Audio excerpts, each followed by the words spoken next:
So we now have a new leader of the SNP who actually was the original leader back in the early 2000s. The problem is I don't know too much about him because when he was in charge, I wasn't really. I mean, I was a wee boy. I wasn't that interested in politics. SNP leadership race: John Swinney, new party leader, and is now set to become Scottish First Minister. Mr. Swinney, who was SNP leader between 2000 and 2004, said he was deeply honoured to take on the role, and his appointment was the beginnings of a new chapter for the party. Now, Swinney was in charge back when there was none of this woke nonsense, global authoritarian regime stuff that's trying to use all the bad things like racism and homophobia and blah, blah, blah, blah as like a stepping stone to full totalitarian control of everybody's freedom. So I'm hoping maybe it'll just go back to being a regular, normal political party, but, with the way things are, who bloody knows? New SNP leader John Swinney has promised a new chapter as he admitted his party has been through a rough time recently. Yeah, you don't say. Mr. Swinney has replaced Hamza Yusuf and could become Scotland's 7th First Minister as early as Tuesday. The SNP leadership nominations closed at 12 p.m. on Monday, with the party confirming Mr. Swinney was the sole nominee. So it seemed to be like a universal agreement in the party. Like they even, because Kate Forbes was a bit of a favourite, and I do get a feeling some point in the future Kate Forbes will be the woman in the big chair. I wish it was me she was sitting on, but anyway, but basically she had a chat with him, and it seems that she has faith in him because she basically told him, "I'm not going to run. I'm going to let you take the chair." So who knows? Maybe this is going to be the SNP getting back to being sensible. Possibly, no idea. Mr. Swinney, who was SNP leader between 2000 and 2004, said he was deeply honoured to take on the role, and his appointment was the beginning of a new chapter for the party. While he said the SNP has faced a rough time recently as a party, he insisted, "Now I know there's some controversy that I'm the only candidate to stand for the leadership. Perhaps not surprisingly, I take a very different view from that. For me, the fact that I am the only candidate demonstrates that the Scottish National Party is coming back together again now." Because I believe that apparently it was a time of great stability when Swinney was in charge, and like a lot of the old guard were like, "Can we just have that back, please? Can we not vote in some complete fucking moron just because he's a fucking DEI hire and we all wanted to look progressive where he nearly tanked the entire party? Can we not do that again?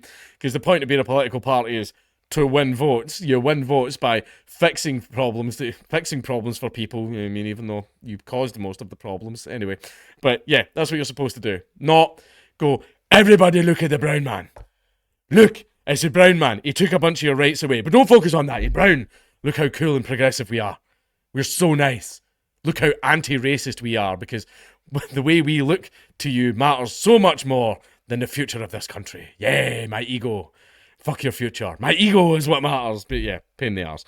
I promised that I would create an inclusive and unified team, and I will do that. Fuck!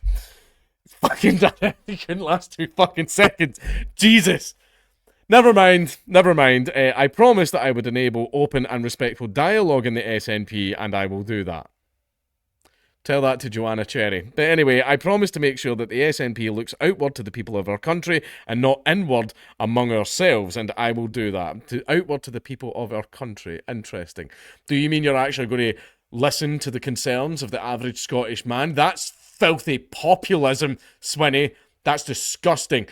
As a member of government, it's not your job to care about what people want. What matters is taxation and how much money you can make. And then you take everybody's rights away so they don't get to complain about how much you're stealing from them. Anyway, in fact, no, fucking, I thought that was the end of the article. Mr. Swinney believes Scotland could do more with the powers of an independent nation. Maybe the SNP could actually do more to actually get independence. Maybe they could do that. He said, "I will always seek, with respect and courtesy, to persuade people of the case for independence. All I ask of those who oppose that vision is that they also act with the same courtesy and respect." I agree, but no one's gonna. Have you ever been in amongst an actual independence argument in Scotland? Ooh, there's a reason that workplaces ban that from being discussed. A lot of workplaces say you're not allowed to chat about independence because In the break room, things get a little bit heated, so a lot of workplaces just went, no, it's a banned subject now. That means independence is not a reason for them to refuse to work with us, to build the economy, to support jobs, and to improve the health service. So, to everyone in every party, to every MSP, to every MP, in fact, to everyone in our great country, I say this: join me. No. The former Deputy First Minister, who served under close ally Nicola Sturgeon, emerged as a front-runner following Mr Yusuf's resignation last week. What a glorious, marvellous, beautiful time. I went upstairs, I kissed my wife, I hugged my children. It was magical. It was wonderful.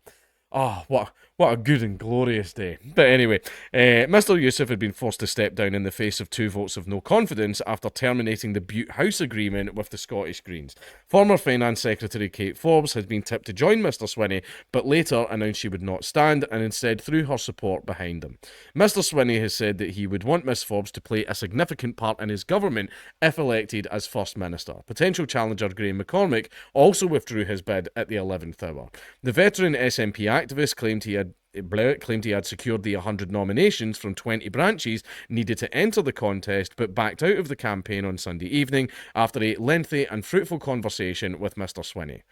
Basically, I think they all just got together and went, look, we have been consistently fucking up for years now. Can we just, let's just pick a guy, let's just go full in, let's just fucking stop the bullshit.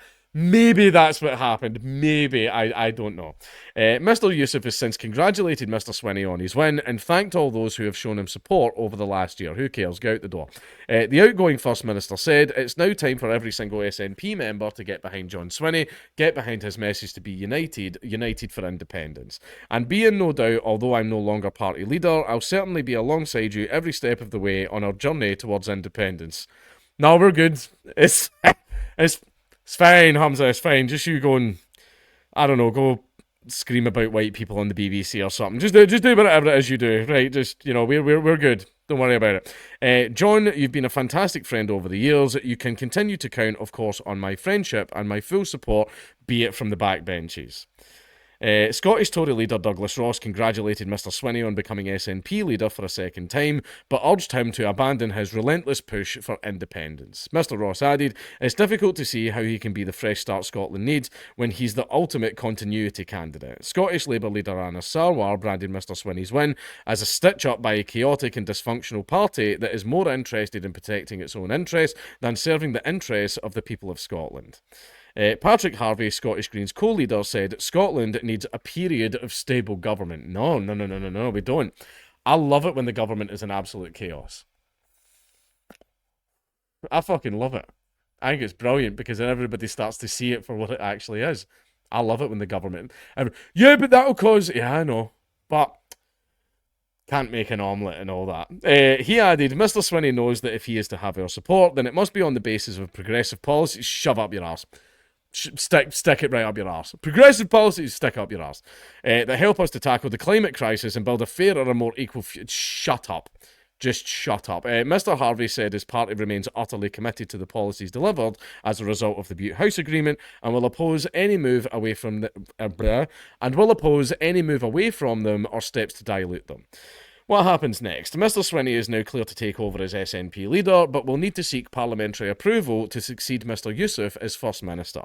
The timing is decided by the Parliamentary Bureau and could take place as early as Tuesday. The Parliament will have 28 days to nominate a replacement for Mr Yusuf once his resignation has been accepted by the King. As the SNP is comfortably the largest party in Holyrood, the onus is on the party to find a new leader who can work with other parties in a minority government. The SNP's tally of 63 MSPs leaves them just short of majority in the 129-member parliament, which is why they made the deal with the Greens to give them a majority, meaning politicians from other parties would need to be persuaded to either vote for Mr Swinney or at least abstain in the ballot for the party to be successful. The leaders from other political parties can also put themselves forward, and MSPs can nominate a candidate, although it must be seconded by another member. If that happens, any candidate that secures more than half of all votes will win the nomination. If no one reaches that threshold, the candidate with the fewest votes will be eliminated, with the process repeated until the candidates are whittled down to 2. At that point, a candidate will only require a simple majority to win, although it doesn't really matter because Swinney's the only guy running. Now, the problem is, I'll be honest, I don't know enough about Swinney. I don't know what he's into. Don't know if he's a WEF plant, probably is. But we'll wait, basically, we'll sit back. I'm not going to sit and, shit all over him or anything like that. I don't know the guy. I don't know if he's progressive or if he's going to be like one of these pseudo-liberal guys where it's like, yeah, we need to create a fair and more equal society by taking away everyone's human rights. Maybe, like pretty much every single other fucking government leader. Maybe he is, maybe he isn't, right? But again, we'll wait and see.